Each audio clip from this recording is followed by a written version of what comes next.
UPSC ने अपना provisional answer की रिलीज कर दिया और इस बार का जो सबसे खास बात यह है कि प्रोविजनल आंसर की फर्स्ट टाइम रिलीज हुआ है और आप उन प्रश्नों के उत्तर पे ऑब्जेक्शन रेज कर सकते हैं जिनमें आपको किसी प्रकार की त्रुटि लगती है।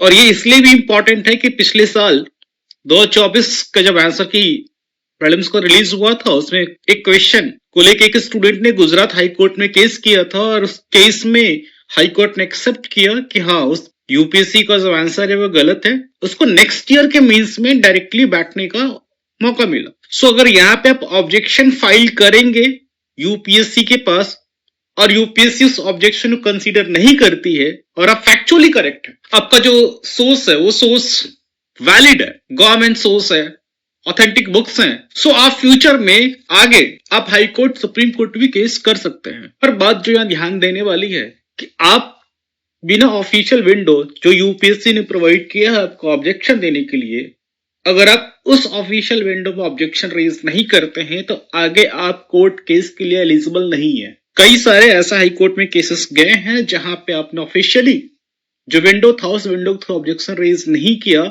जो पहला काउंटर होता है वो यही होता है कि हमने इनको अपॉर्चुनिटी दिया था ऑब्जेक्शन रेज करने के, उन्होंने वहां पे नहीं किया, अब ये कोर्ट में आए हैं और वैसे परिस्थिति में वो केस डिसमिस हो जाता है। सो आप डेफिनेटली ऑब्जेक्शन रेज करें और कौन कौन से क्वेश्चन में क्या क्या त्रुटियां हैं उसका मैंने पिछले वीडियो में बहुत ही विस्तार से बता दिया, जिसका लिंक आपको यहाँ पे दिया हुआ है डिस्क्रिप्शन में। उस वीडियो में मैंने बताया था कि क्वेश्चन नंबर 89 जो कि इंटरनेशनल कन्वेंशन को लेके था, उस क्वेश्चन में इश्यू है एंड यूपीएससी ड्रॉप्ड इट, ठीक है। लेकिन अभी भी बहुत सारे प्रश्न ऐसे हैं जहां पे त्रुटियां हैं, ऑथेंटिक सोर्सेस के हिसाब से त्रुटियां हैं और उन प्रश्नों को आपको चैलेंज करना चाहिए। जो सबसे पहला और स्ट्रॉन्ग ऑब्जेक्शन है वो क्वेश्चन नंबर 1 से डी का इंडस डॉल्फिन और गंगेटिक रिवर डॉल्फिन को लेके। ये क्वेश्चन इंडस और गंगा रिवर के डॉल्फिन से जुड़ा हुआ है। क्वेश्चन में एक स्टेटमेंट ये कहता है कि इंडस और गंगा रिवर सिस्टम में डॉल्फिन की सेम स्पीसीज पाई जाती है और ये जो फ्रेज सेम स्पीसीज यही हमारे ऑब्जेक्शन का कोर है।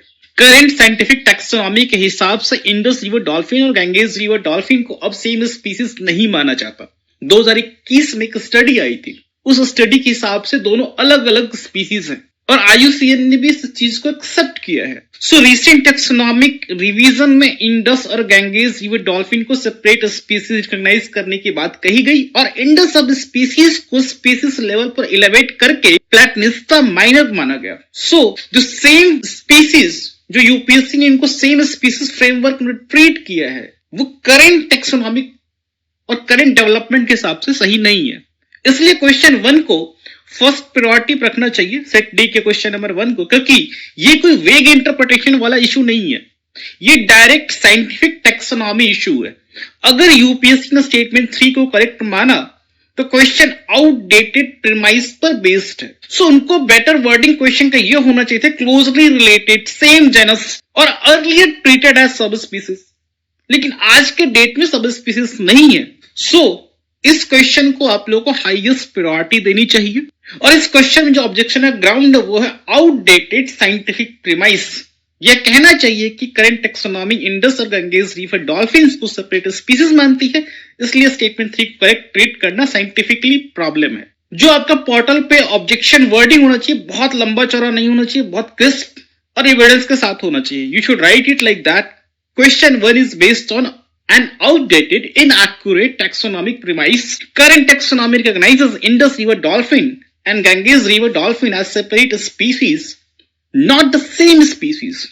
Therefore, the statement referring to the same species is scientifically inaccurate, making the question defective and challengeable. अब आते हैं दूसरे क्वेश्चन जो हमारा सेकंड प्रायोरिटी है। सेकंड प्रायोरिटी पे क्वेश्चन नंबर 20 सेट डी ऋग्वेदिक वाटर लिफ्टिंग टर्म से जुड़ा हुआ क्वेश्चन है। यहां प्रॉब्लम ब्रॉड कॉन्सेप्ट में नहीं है कि वैदिक पीरियड में वाटर लिफ्टिंग डिवाइसेस थे या नहीं, स्पेसिफिक संस्कृत टर्म्स में जो टर्मिनोलॉजी यूज किया गया है क्वेश्चन में उसको लेके प्रॉब्लम है। क्वेश्चन में आहवा को स्ट्रैप्ड वुडन पेल्स की तरह यूज किया गया, लेकिन टेक्निकल एक्सप्लेनेशन के हिसाब से कोशा इज द बकेट और पेल और आहवा वुडन ट्रॉफ है। ये मैंने पिछले वाले वीडियो में मैंने 5 एविडेंस दिए हैं कि ये क्वेश्चन में क्यों गलती है आप जाकर इस क्वेश्चन देखेंगे, मैंने 5 एविडेंस दिए हैं और अलग अलग जगह से मैंने निकाल के दिया है। आहवा का मीनिंग वुडन ट्रफ होता है, ना कि bucket. So Ahwa is a wooden trough जिससे वाटर का पावर किया जाता है। सो ये इसके हिसाब से जो यूपीएससी का आंसर है वो 1 और 3 को मानता है, लेकिन स्टेटमेंट 1 इज फैक्चुअली इनकरेक्ट। सो यहां पे जब यूपीएससी खुद एंशिएंट टर्मिनोलॉजी को लेके हमसे क्वेश्चन पूछती है, तो it should also be, UPSC को भी अपने टर्म्स को लेकर बहुत स्पेसिफिक होना पड़ेगा। सो हमारा ये ऑब्जेक्शन स्ट्रांग है, क्योंकि यूपीएससी एंशिएंट हिस्ट्री क्वेश्चंस में कई बार टर्म्स बेस्ड हमसे मीनिंग पूछती है। सो अगर उनका संस्कृत टेक्निकल वर्ड गलत दिया गया है तो पूरा पूरा स्टेटमेंट गलत है वो। सो यहाँ कैंडिडेट से कॉन्सेप्ट में एग्जैक्ट टेक्सचुअल टेक्निकल आइडेंटिफिकेशन पूछी गई थी। अगर आहवा को पेल कहा गया है, जो कि करेक्ट टर्म उसका कोसा है, तो statement 1 is inworded. So in this particular question number 20, there is terminology error.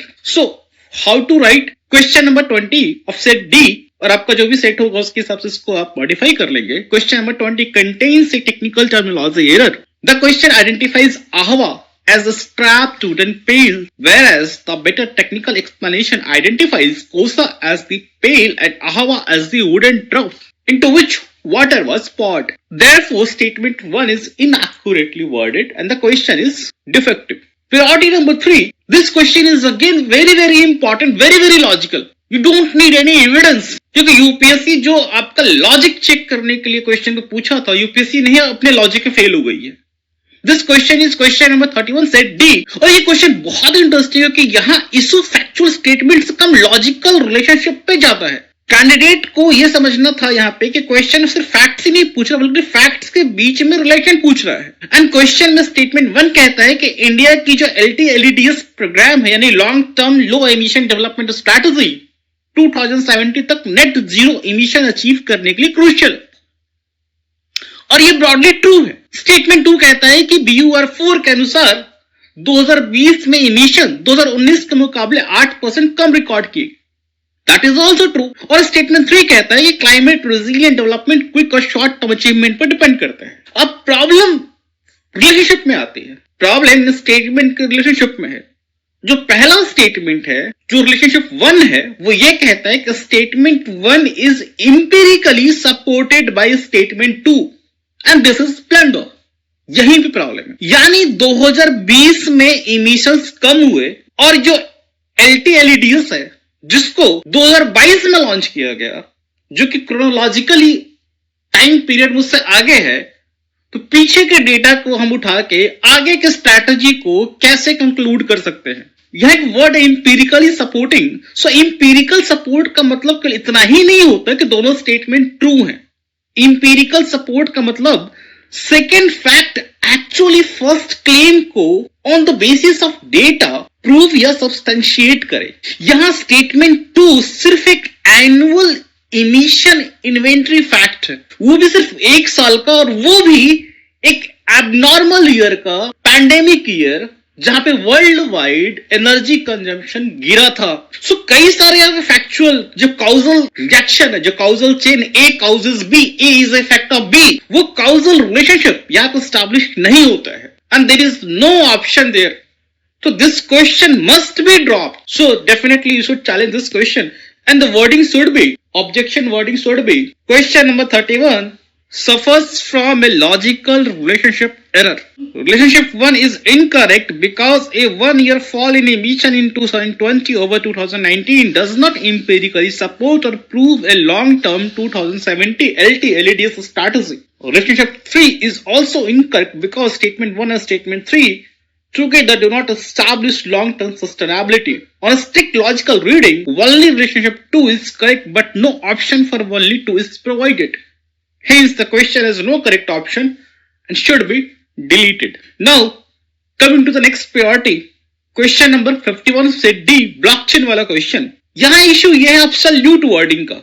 Question में फ्रेज आते हैं जैसे records visible to stakeholder without risk of alteration. Mark my word, without risk of alteration. और जो fourth statement है वो कहता है mathematical algorithms make it impossible to change और delete data once recorded and accepted. देखो, blockchain को technically tamper resistant और टेम्पर एविडेंट कहना ज्यादा एक्यूरेट है। अगेन मैंने अपने पिछले वीडियो में बाकायदा मैंने प्रूफ दिया है, NIST का डॉक्यूमेंट है, उसमें मैंने मिथ बताया कि उसमें लिखा हुआ है कि ब्लॉकचेन के बारे में क्या क्या मिथ है। उसमें लिखा हुआ है कि ब्लॉकचेन को लेके इस तरह के अवधारणाएं हैं जो गलत है। सो NIST ब्लॉकचेन ओवरव्यू के अनुसार blockchain append only laser cryptographic hashes consensus और distributed verification पर बेस्ड होता है, लेकिन विदाउट रिस्क और इम्पॉसिबल जैसे एब्सोल्यूट वर्ड्स टेक्निकल एग्जाम में प्रॉब्लमेटिक हो जाते हैं। सो यहाँ पे impossible word without alteration of risk, this is problematic, और मैंने प्रूफ दिया हो, वहां के जाके आप उस डॉक्यूमेंट को अटैच कर सकते हैं। सो स्टेटमेंट वाइज देखें तो स्टेटमेंट 1 का जो विदाउट रिस्क ऑफ ऑल्टरेशन है that is too absolute. Statement 2 database copies multiple computer पर स्टोर्ड और सेकंड्स में सिंक होने वाली जो बात है वो ब्लॉकचेन के डिजाइन पर डिपेंड करता है। And statement number 4 impossible to change और delete, this is again too absolute. इसलिए स्ट्रिक्ट टेक्निकल रीडिंग में इसका आंसर 3 ओनली की तरफ जा सकता है, लेकिन ऑप्शन में 3 ओनली नहीं है, इसलिए क्वेश्चन नंबर 51 को 4th प्रायोरिटी पे रखा गया है। ठीक है, इसके बाद क्वेश्चन है question number 67 large language model वाला क्वेश्चन। स्टेटमेंट 1 कहता है कि LLMs प्रोबेबिलिटीज असाइन करते हैं और हाईएस्ट प्रोबेबिलिटी वाले वर्ड को पिक करते हैं। यहाँ पे इशू क्या है कि इन्होंने बहुत सिंप्लीफाई कर दिया, this is very simplified and technically in description of LLM, क्योंकि लार्ज लैंग्वेज मॉडल जनरेशन में ये जो हाईएस्ट प्रोबेबिलिटी असाइन करने वाला जो मेथड है that is called greedy decoding, this is one of the method. इसके अलावा भी सैम्पलिंग, टॉप के, टॉप पे, टेम्परेचर, बीम सर्च जैसे मेथड्स भी यूज होते हैं। सो इस क्वेश्चन में स्ट्रिक्ट रीडिंग में आंसर विल बी ओनली 2, जो कि ऑप्शन में एब्सेंट है। So you can write objections like this, LLMs do not universally pick the single highest probability next word. Decoding may involve sampling and other strategies. Therefore, statement 1 is technically inaccurate, incomplete. Statement 2 alone is correct. Now moving to the question number 39, जो कि मेरी अगली priority है।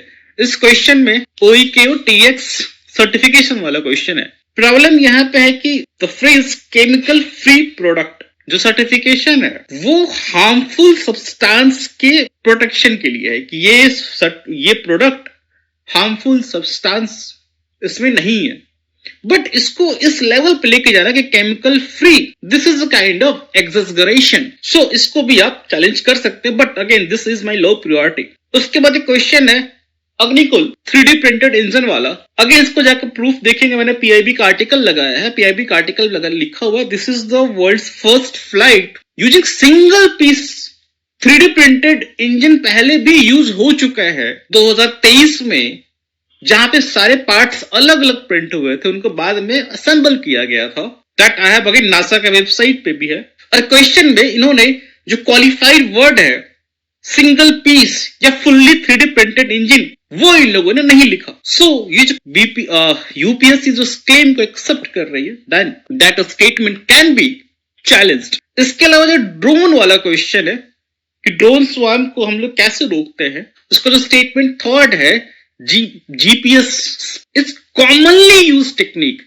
यहां पे word commonly use technique is problematic. मैंने again proof में लगा दिया है कि ड्रोन स्वार्म को रोकने के लिए GPS spoofing commonly use technique नहीं है। The commonly use technique is jamming. So again you can check the proofs from my the previous videos. I have given all the official authentic proofs to counter all this and to raise your objections. And finally, objection file करते समय लंबा ऐसा मत लिखिएगा। Question number, statement number, exact error, correct position और evidence